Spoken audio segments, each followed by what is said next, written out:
A história humana está repleta de momentos em que o indivíduo se vê cercado por forças que ameaçam dissolver sua identidade, fragmentar sua psique e aniquilar sua vontade de existir.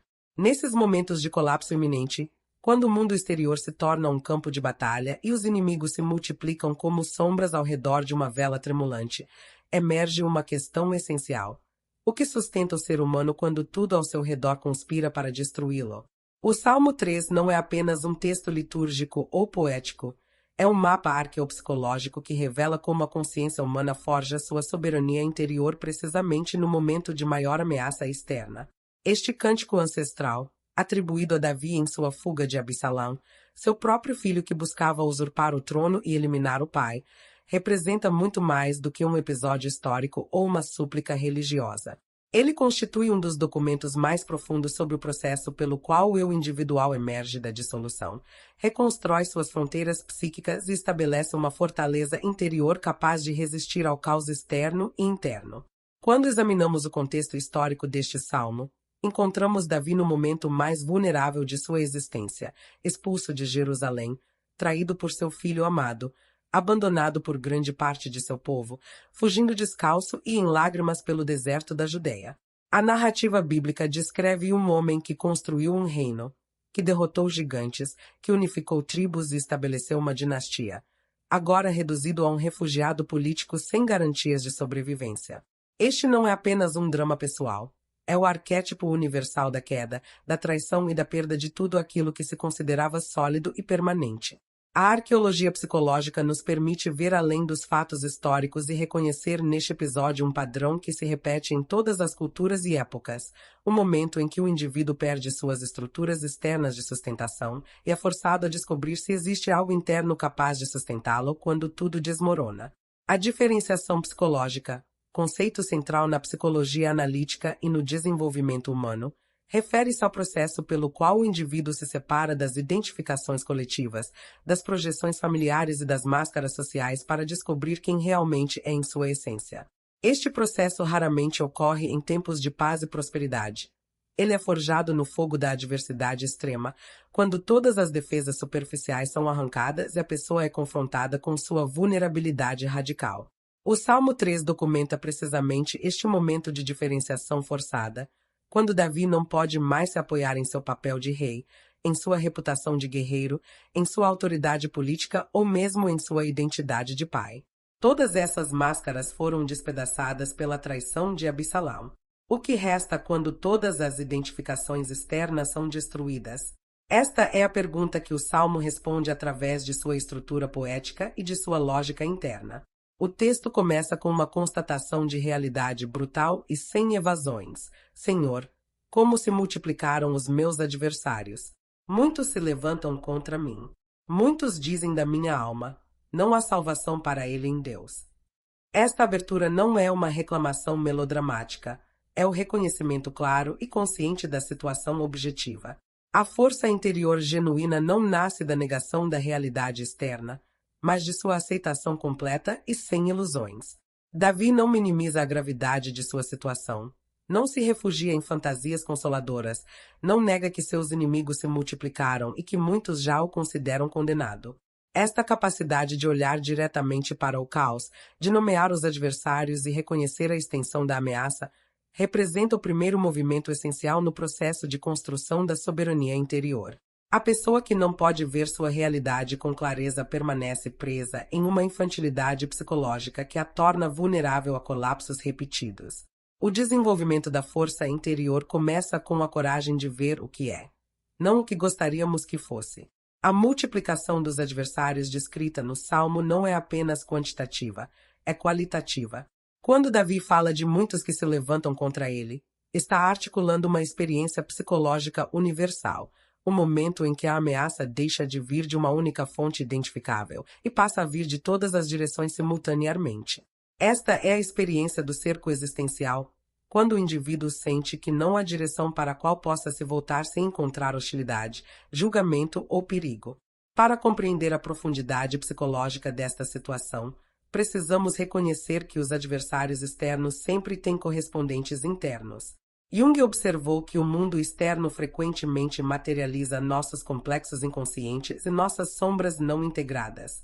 Quando Davi enfrenta a multiplicação de inimigos externos, está simultaneamente confrontando a fragmentação interna de sua própria psique.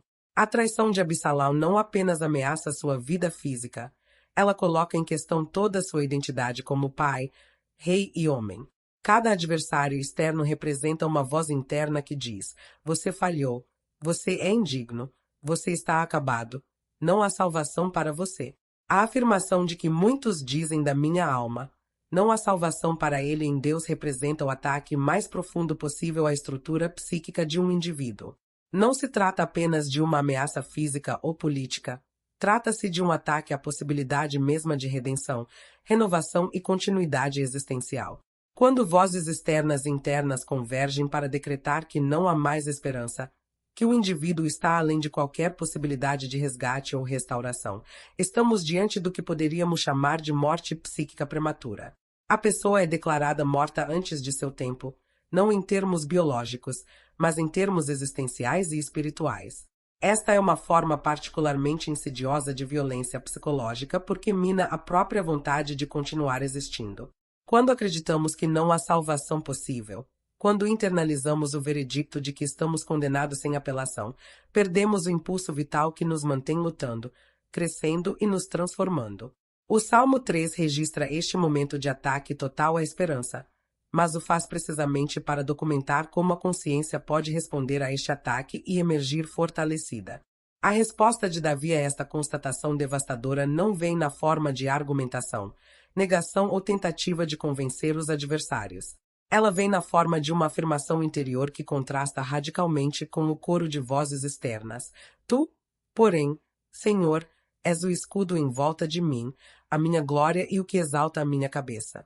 Esta transição do versículo 2 para o versículo 3 representa um dos movimentos psicológicos mais sofisticados documentados na literatura antiga. Davi não nega a realidade dos adversários nem a gravidade da ameaça, ele desloca o centro de gravidade de sua consciência de um lugar vulnerável aos ataques externos para um lugar que permanece inacessível a esses ataques. Este deslocamento não é uma fuga da realidade, mas uma mudança na estrutura de referência através da qual a realidade é processada. Quando dizemos que algo é um escudo em volta de mim, estamos afirmando a existência de um espaço interior que permanece protegido mesmo quando o exterior está sob ataque total. Esta é a essência da diferenciação psicológica, a capacidade de manter um centro interior estável independentemente das turbulências externas. A metáfora do escudo é particularmente rica em significado psicológico. Um escudo não elimina o ataque. Ele absorve e deflete o impacto, protegendo o que está por trás dele. A força interior genuína não é impermeabilidade emocional ou insensibilidade ao que acontece ao redor. É a capacidade de receber os golpes sem ser destruído por eles, de absorver o impacto sem perder o centro. Muitas pessoas confundem força interior com dureza, com uma espécie de armadura emocional que nos torna rígidos e inflexíveis. Mas a verdadeira resiliência psicológica funciona mais como um escudo do que como uma armadura.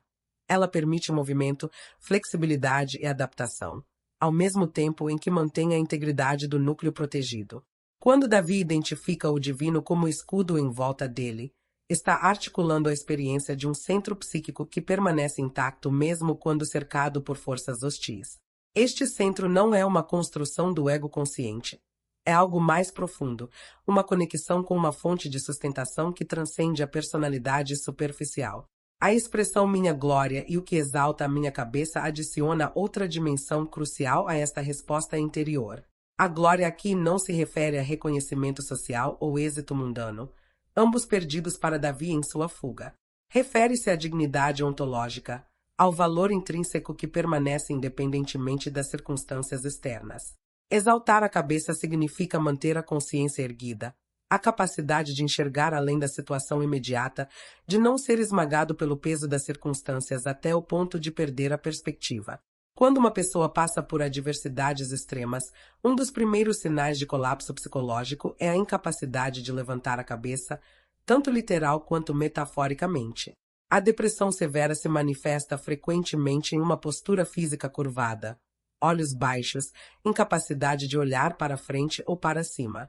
O que Davi está descrevendo é um movimento oposto. Mesmo em fuga, mesmo cercado por inimigos, mesmo abandonado e traído, ele mantém a cabeça erguida. Esta não é arrogância ou negação. É a manutenção da dignidade e da perspectiva que permitem continuar funcionando como ser humano integrado em vez de colapsar em uma massa amorfa de reações defensivas e desespero. O próximo movimento do Salmo é igualmente significativo. Com a minha voz clamo ao Senhor, e ele do seu santo monte me responde. A voz aqui não é apenas o som físico, mas a expressão da subjetividade, a articulação do eu que afirma sua existência através da palavra. Victor Frankl, sobrevivente dos campos de concentração nazistas e fundador da logoterapia, observou que uma das diferenças entre aqueles que sobreviviam e aqueles que desmoronavam nos campos era a capacidade de manter uma vida interior articulada, de continuar conversando consigo mesmos e com algo além de si mesmos mesmo nas piores circunstâncias. Clamar não é apenas pedir ajuda, é afirmar que ainda existe um eu capaz de clamar, uma subjetividade que não foi completamente aniquilada pelas forças externas. Este ato de clamar com a própria voz representa a resistência fundamental da consciência contra sua dissolução. Enquanto pudermos articular nossa experiência, nomear nosso sofrimento e dirigir nossa palavra para algo além do caos imediato, mantemos uma estrutura psíquica mínima que pode servir de base para a reconstrução. A resposta que vem do Santo Monte introduz a dimensão vertical na experiência horizontal de cerco. Quando estamos cercados por adversários em todas as direções horizontais, quando não há escape lateral ou fuga possível no plano da realidade externa, a saída precisa vir de uma dimensão diferente. O Santo Monte não é necessariamente uma localização geográfica, embora possa se referir ao Monte Sião onde estava o tabernáculo. Simbolicamente, representa um plano de realidade que transcende o campo de batalha horizontal. Esta é uma percepção crucial para a construção da soberania interior. Quando as circunstâncias externas não oferecem saída, precisamos acessar recursos que vêm de uma dimensão vertical, de níveis mais profundos ou mais elevados da experiência humana. A espiritualidade genuína não é uma fuga da realidade horizontal, mas o acesso a recursos que não estão disponíveis naquele plano. É a diferença entre tentar resolver um problema no mesmo nível em que ele foi criado e acessar um nível de compreensão que transcende e inclui o problema, permitindo novas possibilidades de resposta. Quando Davi diz que com a minha voz clamo e que ele me responde, está descrevendo uma estrutura dialógica da consciência que é essencial para a saúde psicológica. O self não é um monólito isolado. É uma multiplicidade dinâmica em diálogo consigo mesma e com algo que reconhece como maior ou mais profundo do que o ego consciente. A psicologia moderna reconhece que a capacidade de conversar internamente, de ter diferentes vozes e perspectivas dentro de si mesmo, é sinal de complexidade psicológica madura, não de patologia. O problema não é ter múltiplas vozes internas, mas não ter um centro coordenador capaz de relacionar-se com essas vozes sem ser dominado por nenhuma delas. Quando Davi clama e recebe resposta, está demonstrando esta capacidade de diálogo interno entre o ego consciente em desespero e uma fonte de sabedoria ou sustentação mais profunda, que pode responder a esse desespero sem ser engolfada por ele. Esta estrutura dialógica é o que permite processar experiências extremas sem ser destruído por elas. O Salmo prossegue com uma afirmação que pode parecer trivial, mas que carrega profundo significado psicológico. Deito-me e durmo, acordo, porque o Senhor me sustenta. Em situações de ameaça extrema, uma das primeiras funções que se deteriora é o sono. A hipervigilância ansiosa mantém o sistema nervoso em estado de alerta constante, interpretando cada sombra como ameaça potencial. A incapacidade de dormir não é apenas um sintoma de estresse, é um sinal de que o organismo não se sente seguro o suficiente para baixar suas defesas conscientes. Quando Davi afirma que deita, dorme e acorda, está descrevendo algo extraordinário. A capacidade de abandonar temporariamente o controle consciente, de entrar no estado de vulnerabilidade total que é o sono, mesmo cercado por inimigos que literalmente querem matá-lo. Esta capacidade revela um nível profundo de confiança que vai além do cálculo racional de segurança.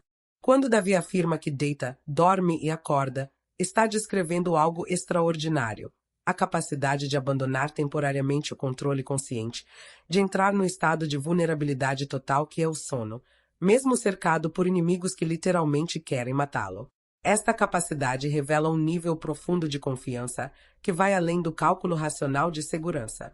Não é que Davi esteja objetivamente seguro. Está tão em perigo no momento do sono quanto em qualquer outro momento.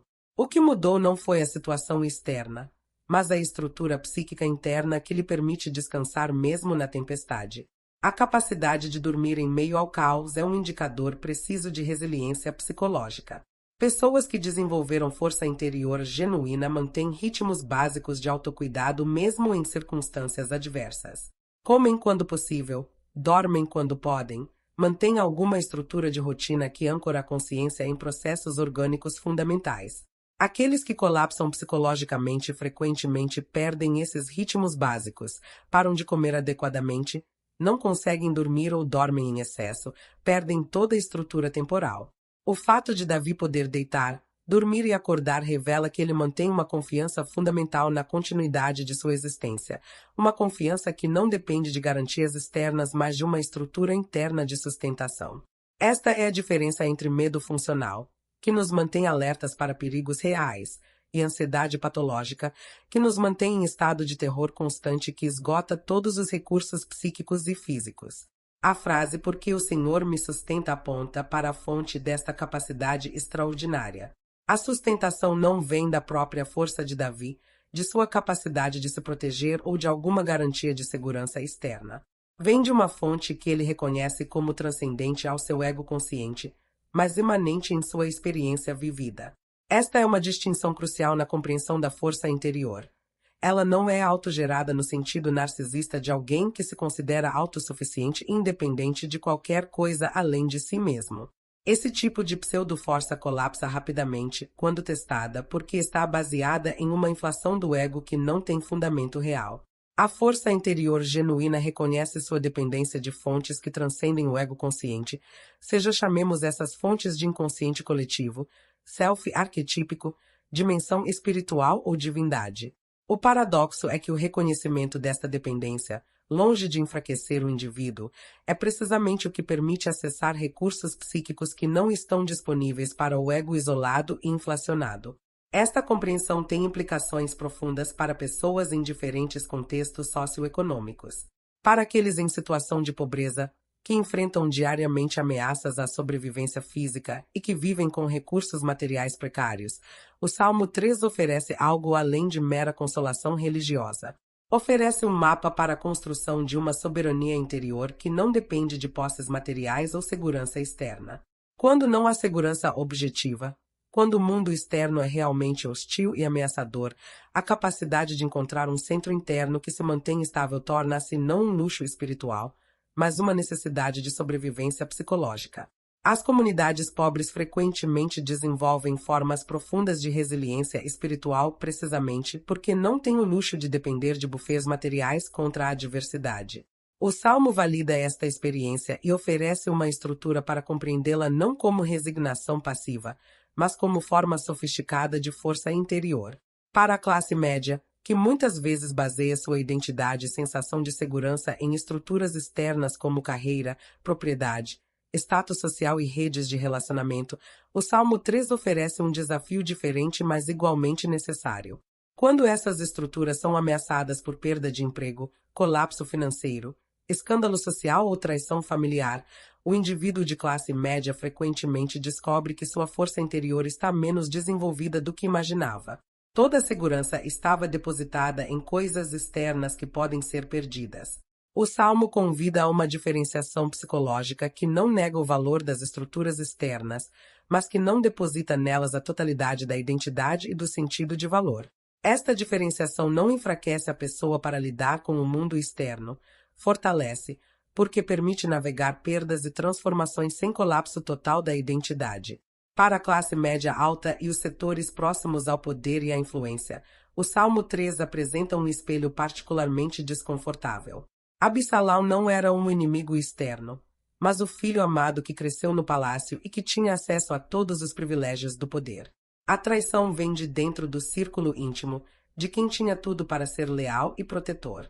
Esta é uma experiência que aqueles em posições de poder e privilégio conhecem intimamente, a descoberta de que nem o status, nem a riqueza, nem as conexões sociais garantem lealdade, amor ou segurança. Pelo contrário, quanto mais se tem, mais se atrai aqueles que querem tomar o que temos. O Salmo não oferece estratégias para manter o poder ou recuperar o status perdido. Oferece um caminho para descobrir uma identidade e um valor que não dependem dessas coisas. Para pessoas acostumadas a exercer controle sobre seu ambiente através de recursos materiais e sociais, este é um convite radical a descobrir uma forma de poder que não depende de controle externo, mas de soberania interior. O Salmo então faz uma declaração de confiança que parece irracional dada a situação objetiva. Não temerei 10 milhares de pessoas que se puseram contra mim e me cercam por todos os lados. Esta é uma afirmação extraordinária. Davi não está dizendo que não há razão para temer, que os inimigos não são realmente perigosos ou que tudo ficará bem no final. Está dizendo que, apesar da razão abundante para temer, apesar do perigo objetivo e da ameaça real, ele não temerá. Esta é a diferença entre a ausência de medo, que seria ingenuidade ou negação, e a transcendência do medo, que é coragem genuína. Coragem não é a ausência de medo, mas a capacidade de agir com integridade mesmo na presença do medo. O que permite esta transcendência não é força de vontade bruta ou repressão emocional, mas a transformação da estrutura psíquica através da qual o medo é processado. Quando diz não temerei 10 milhares, Davi usa um número que significa multiplicidade incontável, forças esmagadoras, ameaça total. A tentação em situações extremas é colapsar em terror paralisante, que nos impede de pensar, planejar ou agir.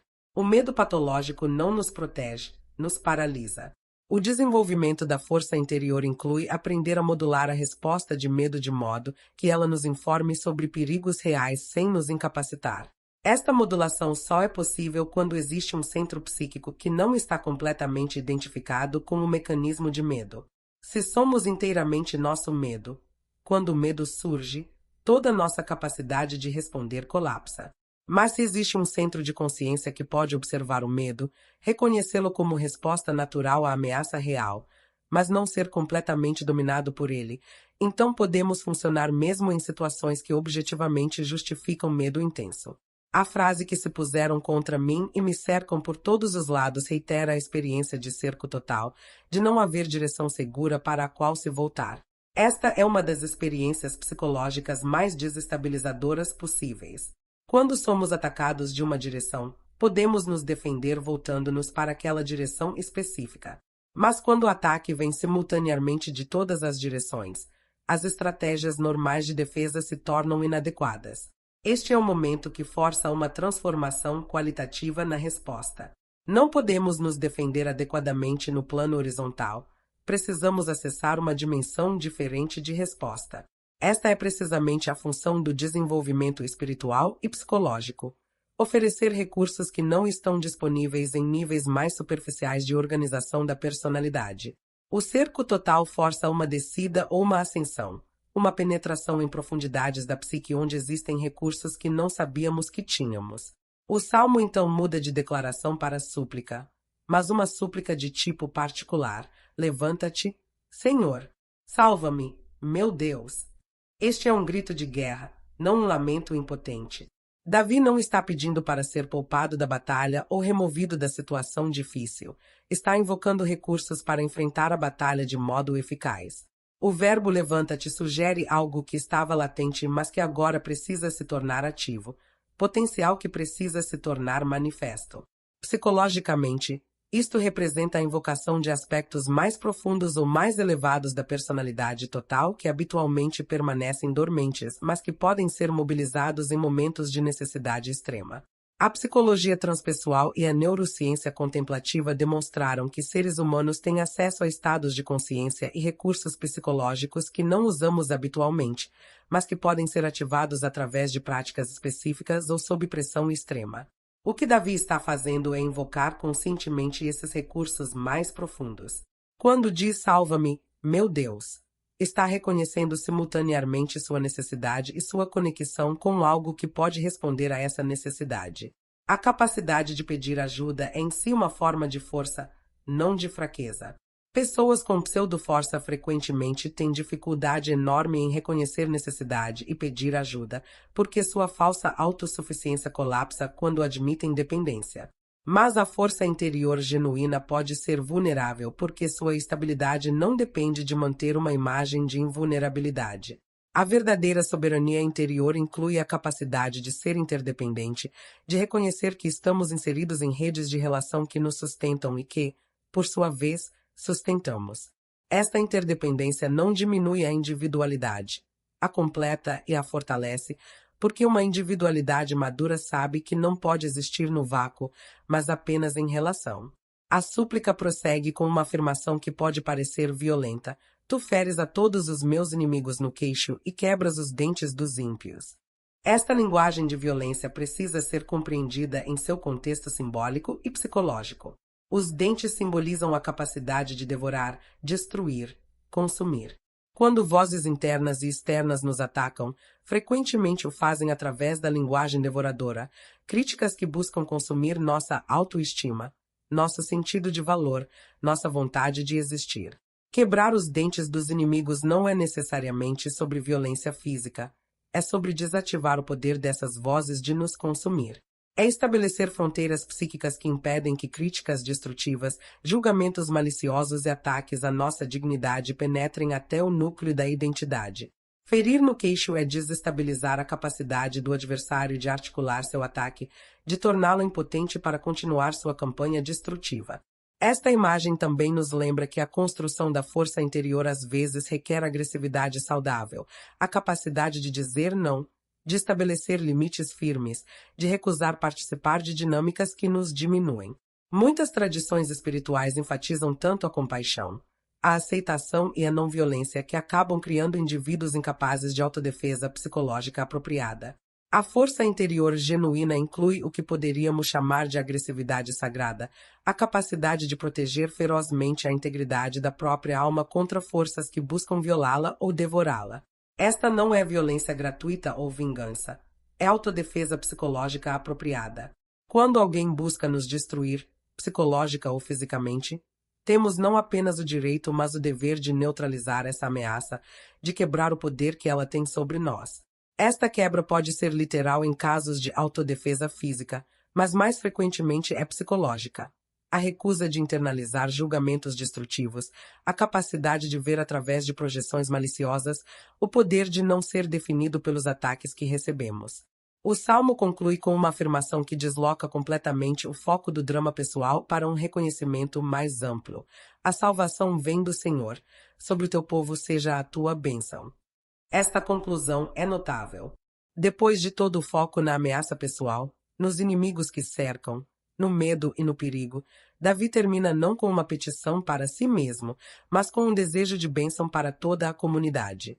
Este movimento final revela a diferença entre individualismo narcisista e individuação genuína.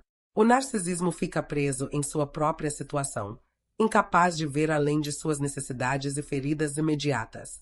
A individuação, por outro lado, é o processo pelo qual nos tornamos indivíduos plenos que precisamente por isso podem transcender o ego limitado e incluir o bem-estar de outros em sua preocupação. Davi não se esquece de seu povo mesmo em fuga. Sua oração pessoal se abre para incluir a bênção coletiva. Esta capacidade de manter simultaneamente a consciência das necessidades pessoais e das necessidades comunitárias é marca de maturidade psicológica profunda. A afirmação "a salvação vem do Senhor" é tanto um reconhecimento teológico quanto uma percepção psicológica. Salvação aqui não é apenas resgate de perigo físico, mas restauração da integridade, renovação da possibilidade de continuar existindo de modo significativo. A percepção de que esta salvação vem de uma fonte além do ego consciente é liberadora, não limitante. Significa que não temos que gerar, através de pura força de vontade ou capacidade pessoal, todos os recursos necessários para nossa sobrevivência e florescimento. Podemos acessar recursos que são maiores do que nossa consciência limitada, recursos que estão disponíveis quando nos abrimos para eles. Esta abertura não é passividade, é uma forma ativa de receptividade, uma postura que reconhece que fazer parte de algo maior nos fortalece em vez de nos diminuir. A modernidade frequentemente confunde autonomia com isolamento, independência com desconexão. Mas a verdadeira autonomia emerge da conexão consciente com fontes de sentido e sustentação que transcendem o eu isolado. Quando examinamos o arco narrativo completo do Salmo 3, vemos um movimento que pode ser mapeado psicologicamente como processo de transformação através da crise. O Salmo começa com o reconhecimento claro da ameaça, do cerco, da multiplicação de adversários e da proclamação externa e interna de que não há esperança. Este é o momento do confronto com a realidade, quando todas as ilusões são despedaçadas e vemos claramente o tamanho do desafio que enfrentamos. Este reconhecimento é doloroso, mas necessário. Sem ele, permanecemos em negação que nos impede de mobilizar os recursos apropriados para a situação real. O segundo movimento é o deslocamento do centro de gravidade psíquica de uma dependência de circunstâncias externas para uma conexão com uma fonte interna de sustentação. Davi não nega os inimigos, mas deixa de defini-los como tendo o poder último sobre seu destino. O terceiro movimento é a manutenção de ritmos básicos e funções essenciais mesmo em meio ao caos: dormir, acordar, continuar existindo. O quarto movimento é a declaração de transcendência do medo, não por negá-lo, mas por acessar um centro que não está completamente identificado com ele. O quinto movimento é a invocação ativa de recursos mais profundos, o levanta-te que mobiliza potenciais latentes. E o movimento final é a abertura além da preocupação pessoal para incluir o bem-estar coletivo, a bênção sobre o povo. Este arco narrativo não é apenas um texto antigo. É um mapa que pode ser aplicado a qualquer crise existencial, qualquer momento em que nos sentimos cercados por forças que ameaçam nos destruir. A aplicação prática deste mapa começa com a coragem de nomear e reconhecer a realidade da ameaça sem minimização nem dramatização. Muitas pessoas ficam presas em um dos dois extremos, ou negam a gravidade da situação e mantêm otimismo falso que as impede de tomar medidas apropriadas, ou catastrofizam de modo que ficam paralisadas pelo terror. O Salmo nos ensina a ver claramente, mas sem desespero, a reconhecer a extensão da ameaça enquanto mantemos conexão com fontes de força que podem responder a essa ameaça. O próximo passo prático é identificar onde está nosso verdadeiro centro de gravidade psíquica. Quando tudo está desmoronando externamente, onde encontramos sustentação. Algumas pessoas descobrem que seu senso de valor estava completamente identificado com coisas que podem ser perdidas: posição social, relações específicas, conquistas particulares. A perda dessas coisas resulta em colapso de identidade. Outras pessoas descobrem que cultivaram ao longo do tempo uma conexão com algo mais profundo, que permanece acessível mesmo quando as estruturas externas desmoronam. Esta conexão pode ser espiritual no sentido religioso tradicional, mas pode também ser uma conexão com valores fundamentais, com vocação, com criatividade, com a própria dignidade ontológica que não depende de circunstâncias externas. A manutenção de ritmos básicos durante crises é outro aspecto crucial da aplicação prática. Quando tudo está caótico, a tentação é abandonar estruturas e deixar que o caos externo invada completamente a organização interna do tempo e das atividades. Mas precisamente em momentos de maior caos externo é quando mais precisamos de estruturas internas que nos ancorem. Isto não significa rigidez ou incapacidade de adaptação. Significa manter elementos fundamentais de autocuidado: sono adequado quando possível, nutrição básica, movimento físico, momentos de reflexão e silêncio. Estas práticas simples não resolvem o problema externo, mas mantêm a integridade do sistema psicobiológico que precisa funcionar para responder ao problema externo. Pessoas que colapsam em crises frequentemente fazem isso porque param de cuidar desses elementos básicos, entrando em espirais de exaustão e desregulação que comprometem sua capacidade de responder efetivamente. A capacidade de funcionar apesar do medo é talvez o aspecto mais transformador da aplicação prática deste salmo. Medo é uma emoção necessária que nos alerta para perigos reais. O problema não é sentir medo, mas ser completamente dominado por ele de modo que perdemos a capacidade de responder apropriadamente. O cultivo da capacidade de observar o medo sem ser idêntico a ele é uma prática espiritual e psicológica fundamental. Meditação contemplativa, mindfulness, Técnicas de regulação emocional da terapia cognitivo-comportamental e práticas somáticas todas trabalham com esta mesma capacidade básica, criar espaço entre a emoção e a consciência que observa a emoção. Quando consigo observar meu medo, reconhecer sua presença, validar sua função, mas não ser completamente engolfado por ele, desenvolvo a liberdade de escolher como responder em vez de reagir automaticamente. Esta liberdade é a essência da soberania interior. A invocação de recursos mais profundos, o levanta-te, salva-me do salmo, pode ser traduzido em práticas contemporâneas de várias formas. Para pessoas com tradição religiosa ativa, isto pode significar literalmente oração, participação em rituais comunitários, leitura de textos sagrados e práticas devocionais que os conectam com sua fonte espiritual. Para pessoas sem afiliação religiosa formal, pode significar práticas contemplativas seculares, imersão na natureza, engajamento profundo com arte e música, conexão com comunidades de valores compartilhados, ou terapia profunda que acessa níveis inconscientes da psique. O ponto comum em todas estas práticas é que elas movem a pessoa além da identificação exclusiva com o ego consciente e suas preocupações imediatas, abrindo acesso a recursos psíquicos que não estão disponíveis no nível da consciência ordinária. Estes recursos não são mágicos, são dimensões da psique humana que existem, mas que permanecem latentes sem cultivo intencional. A abertura final para o bem-estar coletivo, o movimento de preocupação pessoal para a bênção sobre a comunidade, tem implicações práticas profundas. Pesquisas em psicologia positiva demonstram consistentemente que uma das formas mais eficazes de lidar com o sofrimento pessoal é engajar-se em ações que beneficiam outros. Isto não é negação do sofrimento próprio ou repressão das necessidades pessoais. É a descoberta de que nós nos transcendemos quando nos colocamos a serviço de algo maior do que nossos problemas imediatos. Pessoas que passam por crises severas e que encontram formas de ajudar outros que estão sofrendo frequentemente relatam que esta ação é terapêutica para eles mesmos, não apenas para aqueles que ajudam. Isto ocorre porque servir aos outros nos conecta com fontes de sentido que transcendem nossa situação particular, e porque descobrimos que mesmo em nossa fraqueza e ferida podemos ser fonte de força e cura para outros. Esta descoberta é profundamente transformadora do senso de identidade e valor. O desenvolvimento da força interior documentado no Salmo 3 não é um processo linear ou uma conquista única. É um cultivo contínuo que envolve ciclos repetidos de desafio, resposta, transformação e integração. Cada crise que enfrentamos usando estes princípios fortalece nossa capacidade de enfrentar crises futuras. Desenvolvemos o que os psicólogos chamam de resiliência, que não é uma característica fixa, mas uma capacidade dinâmica que cresce através do uso. Pessoas que nunca enfrentam adversidade significativa raramente desenvolvem resiliência profunda porque nunca foram forçadas a descobrir recursos internos além dos superficiais. Por outro lado, pessoas que enfrentam adversidade sem qualquer estrutura de sentido ou suporte frequentemente são traumatizadas em vez de fortalecidas.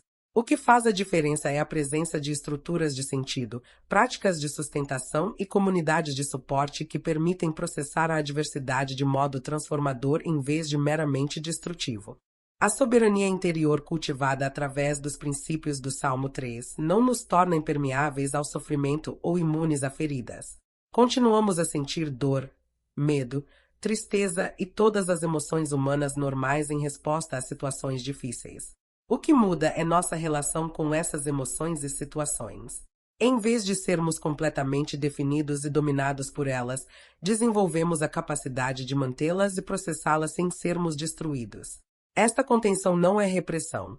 É a capacidade de dar espaço para emoções difíceis sem ser engolfado por elas, de sentir plenamente enquanto mantemos acesso a recursos que podem responder construtivamente. É a diferença entre ser uma folha levada pela correnteza e ser um nadador que respeita a força da correnteza, mas tem técnica e força para navegar através dela. Esta soberania interior tem implicações não apenas para o bem-estar individual, mas para a saúde de comunidades e sociedades. Pessoas que desenvolvem força interior genuína não precisam dominar ou controlar outros para se sentirem seguras. Sua segurança vem de dentro, não de poder sobre outros. Isto as torna capazes de colaboração genuína, de relacionamentos baseados em interdependência mútua em vez de dominação e submissão. Sociedades compostas de indivíduos com forte desenvolvimento interior são menos vulneráveis a demagogos que prometem segurança em troca de submissão, menos propensas a bodes expiatórios e violência contra grupos marginalizados, mais capazes de enfrentar desafios coletivos através de cooperação em vez de fragmentação. O desenvolvimento da força interior, longe de ser um luxo espiritual ou uma fuga individualista, é uma necessidade para a construção de sociedades resilientes e humanas. O Salmo 3 nos ensina que a verdadeira força não é a ausência de vulnerabilidade, mas a capacidade de permanecer integrado e funcional mesmo na vulnerabilidade. Não é invencibilidade, mas resiliência. Não é controle total sobre circunstâncias externas, mas soberania sobre nossa resposta interna a essas circunstâncias. Não é isolamento autossuficiente, mas conexão consciente com fontes de sustentação que nos transcendem. Não é dureza emocional, mas flexibilidade que permite absorver impactos sem quebrar. Não é negação da realidade, mas capacidade de olhar diretamente para o caos e encontrar ordem emergente no próprio centro de nosso ser. Esta é a força que permite seres humanos atravessarem situações que parecem impossíveis de sobreviver e emergirem não apenas sobreviventes, mas transformados e amadurecidos pelo processo. Quando Davi escreveu este salmo no meio de sua fuga, no momento de maior vulnerabilidade e perigo de sua vida, ele estava fazendo mais do que expressar sentimentos pessoais ou recitar fórmulas religiosas. Estava documentando um processo psicológico através do qual a consciência humana se reconstrói em meio ao colapso, encontra centro no meio do caos, descobre recursos quando tudo parece perdido. Este documento atravessou 3 milênios e continua relevante porque descreve estruturas arquetípicas da experiência humana que não mudaram fundamentalmente. Os detalhes culturais mudam, as circunstâncias específicas variam, mas a estrutura básica da crise existencial, do cerco psicológico, da ameaça à identidade e da necessidade de encontrar uma base que não pode ser destruída permanece constante. Cada geração precisa redescobrir estas verdades em seus próprios termos, mas os mapas deixados por aqueles que navegaram estas águas antes de nós continuam valiosos. A aplicação contemporânea destes princípios requer tradução cultural que respeite tanto a sabedoria antiga quanto as necessidades modernas. Não podemos simplesmente replicar práticas antigas em contextos modernos e esperar os mesmos resultados. O mundo mudou, a psique humana desenvolveu novas capacidades e enfrenta novos desafios.